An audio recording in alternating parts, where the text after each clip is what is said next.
Hi guys, and welcome back once again to our channel. And I always like by saying thank you so much for the love and support. I'm always so grateful to you all, and to the new subscribers. Karibuni sana, you are so welcomed. And my name is Circumcise. I come from Kenya, but now I live in Italy with my husband and our two boys. We have two wonderful boys. Yeah, and at the moment we live here in Italy. So most of you have been telling me I'm always carrying my baby, and it's because, guys, like, I know it's a habit. I need to resolve it as soon as possible before it becomes a disease. I just wanted to do this video in peace. That's why I'm holding him, because I know if I put him down there, he will start crying, and I want to finish this video as soon as possible. So yeah, just understand, but is a habit that I really want to eradicate before it gets worse. So guys, on this video I just want to answer a few questions that I received from you. I really hope I'm going to be quick and that I'm going to answer them in the most appropriate way. Yeah, so let's get to the questions. One thing you wanted to know if I really suffered from heartburn from my pregnancy, because the baby is, as you can see, he was born, yeah, full of hair on his head. And I don't know if it's a mythical thing or is a real thing when they say when women are pregnant and their children have hair on their head, they really suffer from heartburn. So I don't know if it's a mythical thing or it's just, I don't know. But anyway, on my case, I really suffered a lot from heartburn. And it happened also with my first pregnancy. I really suffered a lot from heartburn.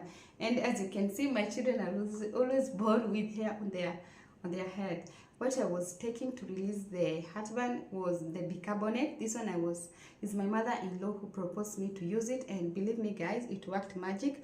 Like, whenever I had heartburn, I'll just take a teaspoon of bicarbonate and mix it with water, and it will, like, the heartburn will just go away immediately. So I will recommend to any woman who is pregnant and suffering from heartburn to try using the bicarbonate.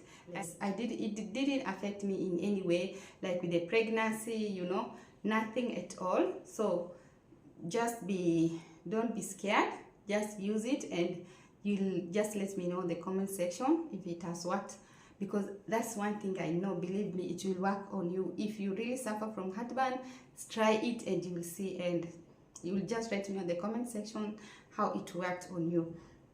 Yeah, so guys, another thing was if our children have African's name, and of course, yes, our children have both African's names and Italian's names, because we want our children to learn, you know, both the cultures. We want them to hold the African culture on one hand and the Italian culture on the other hand. We want them, you know, to learn both cultures. It's a good thing, you know. And also because it will be easy for my African family to be able to pronounce their names. Because actually when I told them the name of our son, the Italian name of our son, they were like, oh my God, what kind of a name is that? And for them it was so hard to pronounce it. But thank God they have also African names. So whenever, actually my firstborn baby was telling me, Mommy, when we go to Kenya, we can use our African names. And that's melted my heart. I just saw how proud he is to be, you know, to be a Kenyan and to embrace his culture. Yeah, so, and I want also, you know, because when we go to Kenya, of course, we will be going to the village, and imagine my mom, at least my mom, my grandma cannot pronounce, leave alone an English name, so imagine an Italian name. So that's why they have also both Africans names and Italians name, because it's the same, it's the other way around. For my Italian parents, family, is also hard for them to pronounce, you know, the Africans name. So that's why they have both. So if you feel like calling them the African name, you can do that. If you want to call them the Italian name, you know, you can do that, whatever that is easy for you. And that's why we start, like with Leo, we started, you know, letting him know his two names. when he was still young, and until now, like even in school he uses both his two names. So I really want them to have is, you know, to have both cultures in them. Even one of you asked me also if we have circumcised them, the fact that they are boys, but we have not yet circumcised them, but definitely they are going to be circumcised when the age comes, because now they are still small, and in my culture we always circumcise, you know, boys when they are over 14 years old. Yeah, because actually the one who asked me, yeah, she's from Senegal and she has a boy and she has already circumcised him, and she was telling me she circumcised him when he was some days old. Yeah, but for my culture we don't do that. We make them grow big enough to understand like the reason why they are getting circumcised. So definitely when they are 14 years and above, they'll get circumcised, not the traditional way, oh my god, but they'll definitely get circumcised, and my husband agreed to that. And one thing I love my husband, he really, you know, appreciates my culture and he embraces my culture so much, and like we don't argue when it comes to culture thing. He respects my culture and I respect his culture. So that's one thing we agreed to it.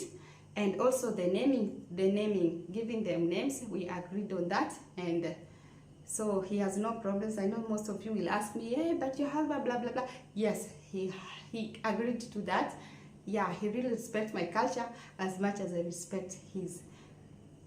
So that one is something we will do, you know, not now, but definitely when they are big enough to understand why they will get circumcised. It's not that even if they want or not, they have to.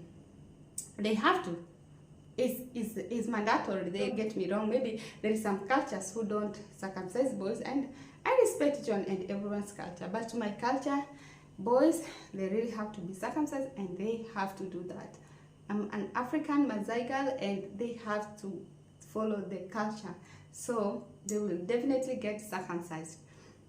And another question was, why did you want to do the epidural? Because one of you wrote me, is it because it's too expensive here in Italy? That's why I didn't want to do it. But let me tell you that sanitary here in Italy is free of charge. You don't pay even a cent. Like for me, you know guys, because our baby had jaundice, we had to stay more than the days we were expected to stay. And guys, we didn't pay even a single cent, because sanitary in Italy is free of charge. It doesn't matter which method you use to give birth. The fact is you never pay a single cent, no matter how many days you stay in the hospital, no matter which way you give birth, whether you give birth through CS or normal, whether you use epidural, whatever you use, even if you get induced, it's free of charge. So I didn't pay a single cent, and that's one of the things that I love about Italy, because sanitary is free of charge, and the same applies to the school. And the schools too, they have the best education and it's free of charge. I did not do the epidural because it was expensive. No, it's because of the side effects I had while I was pregnant. I really had a lot of side effects. I was having a lot of pain on my back. Even now as we talk, you see me even moving like this, sometimes I'm having a lot of pain on my backbone, and it's actually on the point where I really got I got injected. So that's why I did, because I know how I suffered, especially when I was pregnant. The pain I was having on my backbone, the reason was because of the epidural. So that's why I didn't want to do it, and I thank God I didn't do it. Yeah. And I know we are all different. Maybe to some people they get some side effects, maybe others they don't get. You know, we are all different.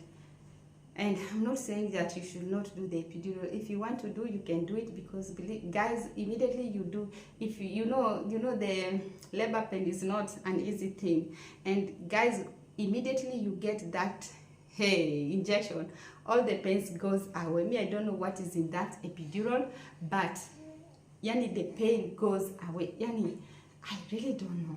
So if you feel you can't persevere with the pain, you can do it if you want. But just know, there's some side effects, but as I said, maybe we are different, maybe you not have the side effect as I had. Yeah, it's always your choice, there's no problem. Then another thing is which app I normally use to edit my videos. I use KenMaster, and I normally pay for it like 6.99 euro, that is almost 7 euro. Yeah, it's not that expensive, it's like 800 or 900 Kenya shillings, yeah, per month. And I love the app because it's so easy for me to edit, that's why I love it. And I normally use my phone, yeah. And what else?